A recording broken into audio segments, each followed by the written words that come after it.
छत्रपती संभाजीनगरमध्ये पहिल्यांदा येत आहे, समाजाने जंगी स्वागत केलंय तुमचं, एवढंच काय तर तुमच्या हातामध्ये चांदीचा कडा देखील दिलाय त्यांनी, काय सांगाल?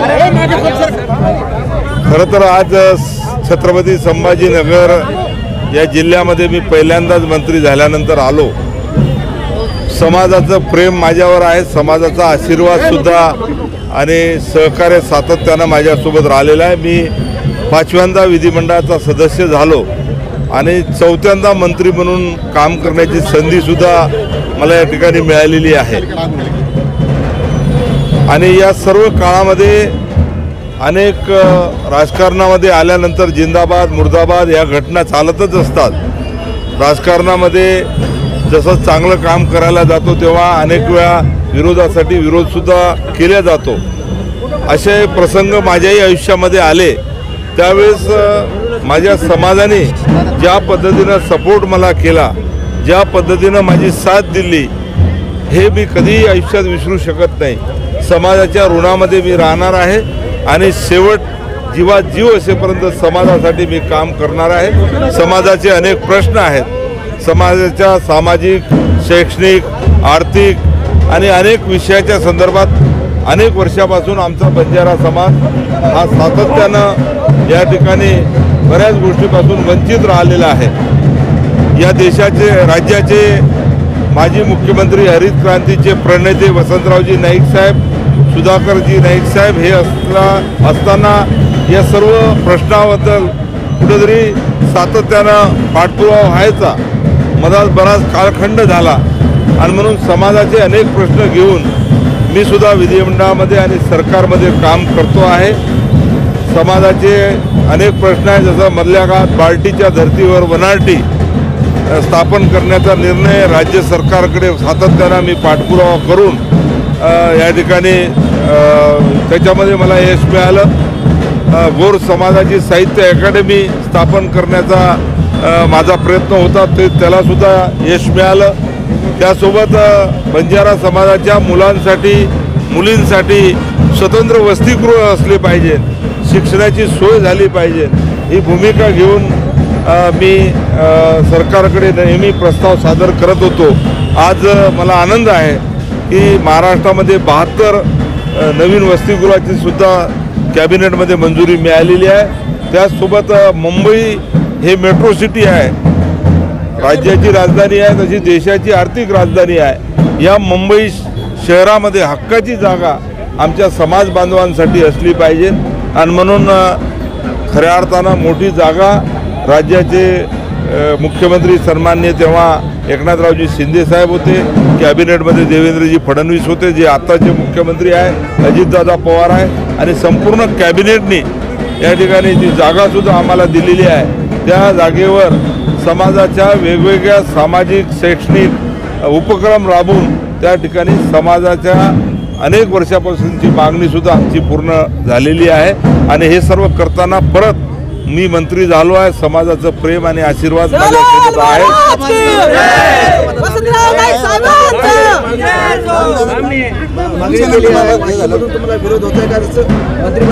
मी सुरुवातीलाच बोललो की विरोधासाठी विरोध राजकारणामध्ये चालतच असतो. जर विरोध आता निवडणुकीमध्ये कोणत्याही विधिमंडळाच्या सदस्याला किंवा उमेदवाराला अनपोस्ट कोणी दिले जात नाही. लोकशाही आहे, लोकशाहीमध्ये प्रत्येकाला बोलण्याचा अधिकार आहे. तसं चांगलं काम करणाऱ्याला जनता ही सातत्यानं साथ देत असते. मी 5व्यांदा बहुमताने निवडून आलो आहे. मी पहिल्या निवडणुकीला ज्यावेळेस लढलो होतो, माझी सातत्यानं 5ही निवडणुकीमध्ये मतं वाढत गेलेली आहे आणि म्हणून माझ्या मतदारसंघातली जनता ही माझ्यासोबत आहे. त्याच पद्धतीनं माझं कामसुद्धा महाराष्ट्रामध्ये जनतेने पाहिलेलं आहे. चांगलं काम करून शाबासकी घेण्याचा प्रयत्न माझा राहील. बरं, पालकमंत्री पदाची सुद्धा जबाबदारी तुमच्याकडे येऊ शकते, तुम्ही उत्सुक आहात का किंवा कसं, काय तुमची इच्छा आहे? वरिष्ठांचा निर्णय काय होतो आहे त्याच्यावर आहे. शेवटी मंत्रिमंडळामध्ये स्थान मिळणं हा महत्त्वाचा बाब आहे. मंत्रिमंडळामध्ये आल्यानंतर आता पालकमंत्री म्हणून कोणत्या जिल्ह्याची कोणाला जबाबदारी द्यायची हा विषय वरिष्ठांचा आहे आणि माझ्या माहितीनुसार वरिष्ठ हा निर्णय योग्य घेतील. परंतु माझ्याकडे असलेलं मागचं खातं हे कायम ठेवलेलं आहे आमच्या वरिष्ठांनी आणि म्हणून जे पालकमंत्री पद माझ्याकडे होतं तेही कायम ठेवतील असं वाटतं. बरं, इच्छा आहे तुम्हाला मिळेल? नाही, आता मला वाटतं खातंच त्यांनी कायम ठेवलेलं आहे, तर मी जिथं पालकमंत्री होतो तिथं मला कायम ठेवतील. सर 5 वेळा निवडून आला, चढता आले काही समाज पाठीमागे आहे. विरोधक कोणाचे विरोध करतात? नाही, विरोधक म्हणजे आता विरोधक तर असतंच ना. लोकशाहीमध्ये सर्व 100% पाठिंबा मला मिळणार असं तर होऊ शकत नाही. आणि विरोध हा अनेक वर्षापासून अनेक जुना इतिहास जरी पाहिला, प्रभू रामचंद्राला सुद्धा विरोध होता, त्यांच्याबद्दल बोलणारे लोक होते. म्हणून विरोधाकडे न पाहता मी कसं चांगलं काम करेन, विरोधकांनी काही चांगल्या गोष्टीसाठी विरोध केला तर त्याच्यामधून अनेक गोष्टी शिकता येतात.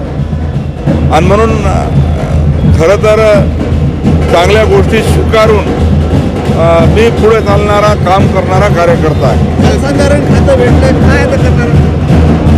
जलसंधारण खात्याच्या माध्यमातून खरं तर माझं काम सुद्धा महाराष्ट्रामध्ये जनतेने पाहिलेलं आहे. चांगलं काम करून शाबासकी घेण्याचा प्रयत्न माझा राहील. बरं, पालकमंत्री पदाची सुद्धा जबाबदारी तुमच्याकडे येऊ शकते, तुम्ही उत्सुक आहात का, किंवा कसं काय तुमची इच्छा आहे? वरिष्ठांचा निर्णय काय होतो आहे त्याच्यावर आहे. शेवटी मंत्रिमंडळामध्ये स्थान मिळणं हा महत्त्वाचं बाब आहे.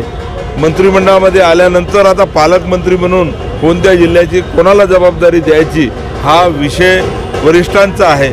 आणि माझ्या माहितीनुसार वरिष्ठ हा निर्णय योग्य घेतील. परंतु माझ्याकडं असलेलं मागचं खातं हे कायम ठेवलेलं आहे आमच्या वरिष्ठांनी. आणि म्हणून जे पालकमंत्री पद माझ्याकडे होतं तेही कायम ठेवतील असं वाटतं. बरं, इच्छा आहे तुम्हाला मिळेल?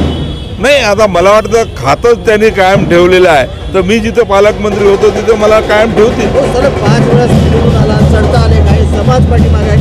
विरोधक कोणाचे विरोध करतात? नाही, विरोधक म्हणजे आता विरोधक तर असतंच ना. लोकशाहीमध्ये सर्व 100% पाठिंबा मला मिळणार असं तर होऊ शकत नाही.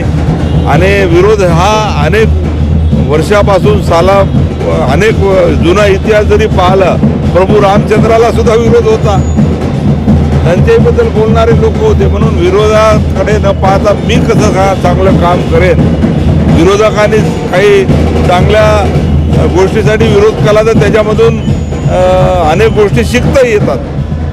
आणि म्हणून खरं तर चांगल्या गोष्टी स्वीकारून मी पुढे चालणारा काम करणारा कार्यकर्ता आहे. जलसंधारण खातं भेटलं, काय आता करणार? जलसंधारण खात्याच्या माध्यमातून खरं तर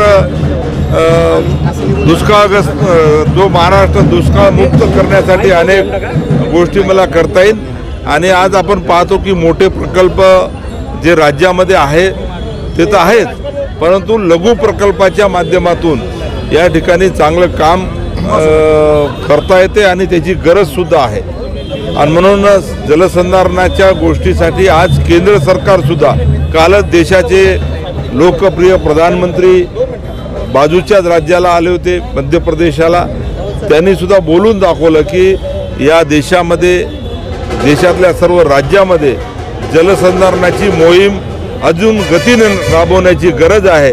आणि त्यांनी तो उल्लेखसुद्धा पूजनीय डॉक्टर बाबासाहेब आंबेडकरांचा दिला.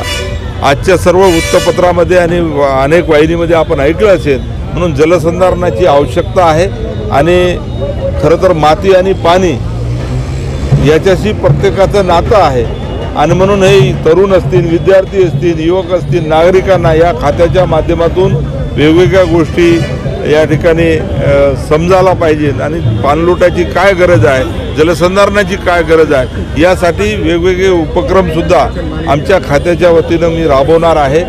आणि गाळमुक्त धरण आणि गाळयुक्त शिवार हा खास करून अजेंडा माझा आहे.